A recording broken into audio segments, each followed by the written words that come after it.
The first death. In A Nightmare on Elm Street, we meet Nancy Thompson, a teenager whose life literally turns into a nightmare. She and her friends start dreaming about a grotesque figure, a man with a burned face and a glove with sharp blades. But before becoming that figure, Freddy was a child killer in Springwood. When his crimes were discovered, he was arrested but released because of a technical error in the trial. Outraged, the victim's parents got together and burned him alive. Now Freddy comes back to get revenge through the dreams of their children. What seemed like just a bizarre nightmare soon turns into a cruel reality as Nancy's friends begin to die in their sleep. One of those deaths is Glenn Lance, Nancy's boyfriend, who tries to fight off sleep but can't. Lying on his bed with the TV on and headphones in, he slowly dozes off. That's when Freddy makes his move.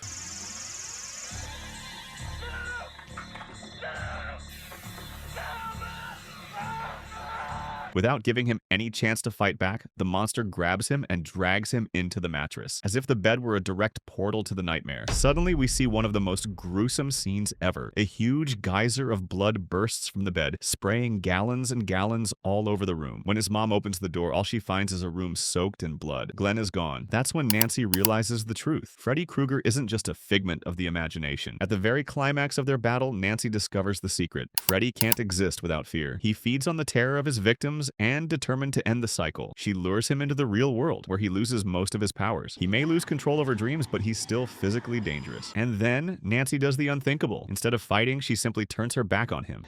It's too late, Krueger. I know the secret now. This is just a dream. This whole thing is just a dream. I want my mother and friend again. What?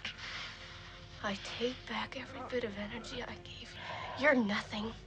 By taking away her fear and her energy, Nancy strips Freddy of the only weapon he had left. Weakened, he starts to disintegrate, exploding into a bright light until he completely disappears. That's how Nancy defeated the nightmare, at least for now. The Kiss of Love. In A Nightmare on Elm Street 2, Freddy's revenge, 5 years have passed since Nancy Thompson faced the terror in dreams. Now, a new family moves into her old house. That's where Jesse Walsh, the teenage son, begins to be tormented by increasingly intense nightmares. But this time, Freddy has an even darker plan. Instead of just killing in dreams, he decides to possess Jesse's body to act in the real world. This second film showed one of the darkest versions of Freddy Krueger. Unlike the sarcastic one-liners that would later define him, here he is almost always wrapped in shadows. Grim, humorless, reinforcing a heavier and even disturbing tone. You are all my children now. While Jesse struggles to keep his sanity, the only person who believes him is his girlfriend, Lisa. In the final confrontation, in the middle of chaos, Lisa discovers that the only way to save Jesse isn't with force, but through the bond between them. She faces the monstrous creature, looks into his eyes, and kisses him. That act of love breaks Freddy's control. Freddy screams, twists in agony, and then his body starts burning from the inside out, melting away until only Jesse is left, freed from the nightmare. In the end, Lisa's kiss brought not just Jesse's salvation, but Freddy's temporary destruction too. The Grave. In A Nightmare on Elm Street 3, Dream Warriors, Freddy Krueger returns once again, and this time his victims are gathered in a psychiatric hospital. The surviving teens from Elm Street are treated as if they're only suffering from delusions, but Nancy Thompson, now a therapist, knows the truth. Nancy teaches the group how to discover hidden powers within their dreams, turning them into warriors capable of fighting Freddy on equal ground. The movie stands out for balancing a dark atmosphere with almost fantastical dream elements, while also giving Freddy more room for the sarcastic humor that would become his trademark. That's where Dr. Neil Gordon comes in. Guided by the spirit of Amanda Krueger, Freddy's mother, he learns that the secret to ending the nightmare lies in the real world, the killer's remains. Even with the kids united, Krueger proves nearly unstoppable. Killing some performs a sacred ritual, pouring holy water over the skeleton and burying it with prayers. At the same time, in the dream world, Freddy is consumed by divine light. Neil's actions in reality directly affect Freddy's existence in the dream. In the dream, Freddy feels the spiritual force tearing him apart. A holy light pierces through his body, burning him from the inside out. That way, he's defeated on two fronts, by Nancy's sacrifice in the dream world and by the purification of his remains in the real world. For the first time, it seemed like the nightmare had finally been laid to rest. The Mirror of Souls. In A Nightmare on Elm Street 4, The Dream Master, Freddy manages what many thought was impossible. He comes back from the dead and takes out the surviving Dream Warriors one by one. Kristen, the last of the original Warriors, is hunted relentlessly. Before being killed, though, she passes on her ability to pull others into dreams to her friend Alice. That gives Alice a heavy burden, but also a powerful weapon. As Freddy continues his slaughter, Alice absorbs the powers of Joey, who could control water in his dreams. When Freddy kills him, Joey's soul and his power over water transfer to Alice. She also absorbs Kincaid's super strength. Before Freddy kills him, Kincaid shouts at Alice to keep going, and his power flows to her too. Each death strengthens not only the killer, but also her. That's how the Dream Master is born, the only one strong enough to face him head on. In the final showdown, Alice realizes Freddy's true source of strength. He feeds on the souls trapped inside him. The battle takes place in a church, a place of purification and redemption, a perfect contrast to Freddy's evil plan.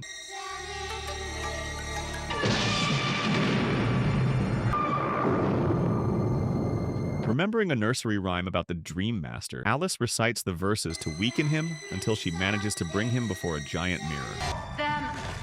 That's the moment the trapped souls finally find their chance. One by one, they begin to fight back, pushing, tearing, and ripping Freddy apart from the inside. Screaming in desperation, Freddy tries to resist, but there's no way to stop the rage of the innocent lives he devoured. His body is shredded until only a pile of empty clothes remains, where once stood the sadistic killer. Once again, it seemed Freddy had met his end, but well, the story goes on.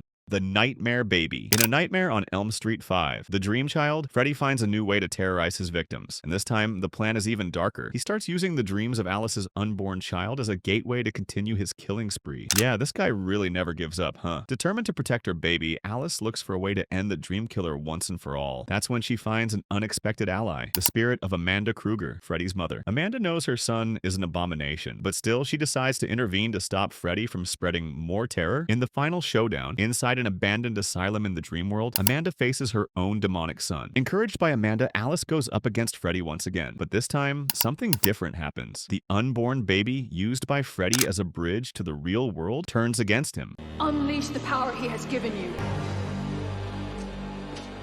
School's out, Krueger.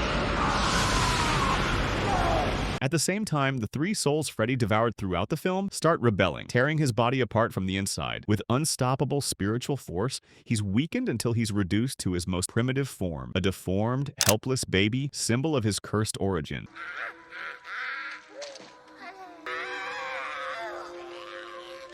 He's no longer a monster, he's just an abomination. At that moment, his mother's spirit consumes him, not like a hug, but as if purifying his soul from evil, and they both vanish. For a moment, it looked like the cycle had finally ended. Freddy, reduced to his infant form, was silenced by his own mother. At the end of the movie, Alice gives birth to her son, Jacob, perfectly healthy. Evil was wiped out, and life could go on.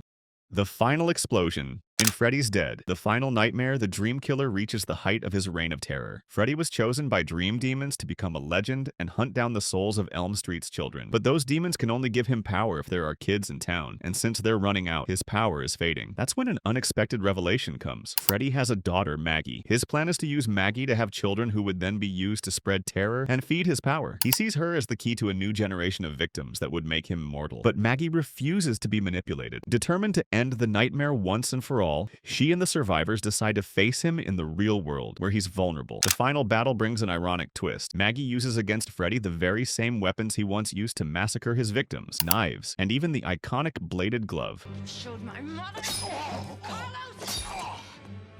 After a brutal fight, Maggie pins Freddy against a beam, trapping him, and without hesitation, she stuffs dynamite into his chest. The impact is devastating, a colossal explosion that blows Freddy Krueger to pieces, scattering fire and wreckage. But deep down, you already know, Freddy never truly disappears forever. The Nightmare Recreated. In Wes Craven's New Nightmare, the saga takes an unexpected meta-turn. Actress Heather Langenkamp, known for playing Nancy, starts being hunted, but this time, not just in a movie script. An ancient, demonic entity that had once been contained by the very existence of the Nightmare on Elm Street franchise finds a loophole once the movies end. Freed once again, it takes on the form of a darker, more grotesque, and more threatening Freddy Krueger. As the story unfolds, Heather realizes she can only face this evil by stepping back into the role that made her famous, becoming Nancy, Freddy's eternal rival. Alongside her son Dylan, she dives into a real nightmare, where the line between fiction and reality completely disappears. Sadly, young Dylan is hospitalized, and his babysitter Julie decides to stay with him to protect him. The hospital room looks safe, lit by the cold lights of medical equipment, but the boy gets sleepy, and as soon as Dylan closes his eyes, Freddy's presence becomes inevitable. Julie tries to keep him awake, but is caught off guard by the attack. What's wrong? Dylan, stop it. You're scaring me. Dylan.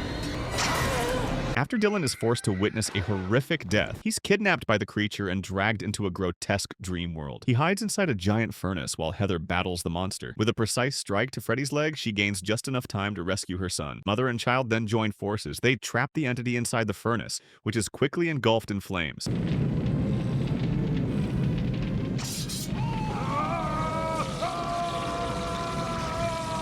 Fire, always tied to Freddy's origin, once again becomes his downfall. The flames consume him, burning away his form until he's completely destroyed. Heather and Dylan escape, leaving behind not only the entity's body, but also the weight of a story that blurred into their real lives. Once again, fire was the ultimate weapon against evil.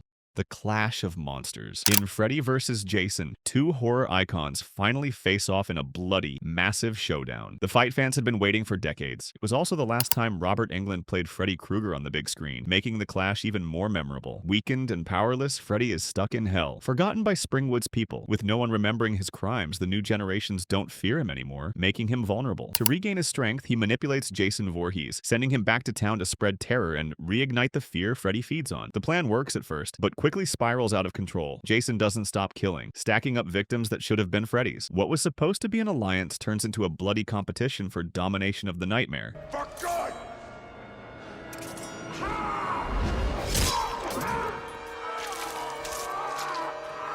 Not my arm!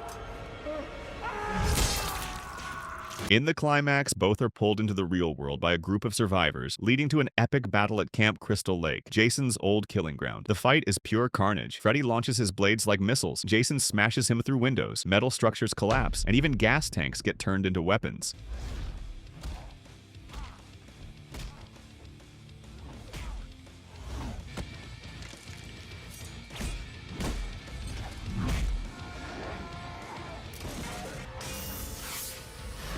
The brutal pier fight pushes the violence to the max. Jason rips Freddy's arm off, but Freddy stabs Jason in the eye with his glove and even slashes him with Jason's own machete. But just when Freddy looks about to win, the tables turn. Jason impales him with his own bladed arm, driving it straight through Freddy's body. And to finish it off, Laurie Campbell, the protagonist, grabs Jason's machete and delivers the final blow, decapitating Freddy Krueger. The Dream Killer's headless body sinks into the dark waters of the lake.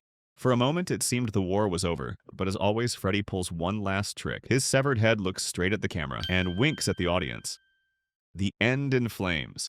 In the remake of A Nightmare on Elm Street, Nancy Holbrook takes the lead in the fight against Freddy Krueger. After being hunted non-stop in her dreams, Nancy decides to use the same strategy as in the 1984 classic, pulling Freddy into the real world. The showdown happens inside a claustrophobic, dark, decaying room that mirrors the torment Nancy and Quentin are trapped in. At the height of the battle, Freddy viciously attacks Quentin, plunging his claws into his chest. Nancy, desperate, acts within seconds to save her friend's life. Now why don't you just die?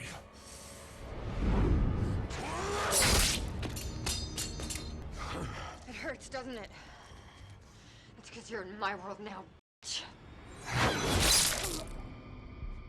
She slashes Freddy's hand with a shard of glass, then slices his throat with a quick, deadly strike. He's left with that stunned look, like he never imagined this could happen. His body falls heavily to the ground, lifeless, as if he couldn't believe he'd actually been beaten. Not satisfied, Nancy takes the chance to set the room on fire, engulfing Freddy in flames and cruelly recreating the same death he once suffered. The fire consumes his body, repeating his very first death. Once again, fire becomes the symbol of his end, a repeated punishment that seals his fate. And there you go. That was the last time Freddy Krueger died on the big screen. Well, at least until someone decides to bring him back again, right? If you enjoyed it, you know the deal. Hit the like button, subscribe, and check out the video that's popping up on your screen. See you there.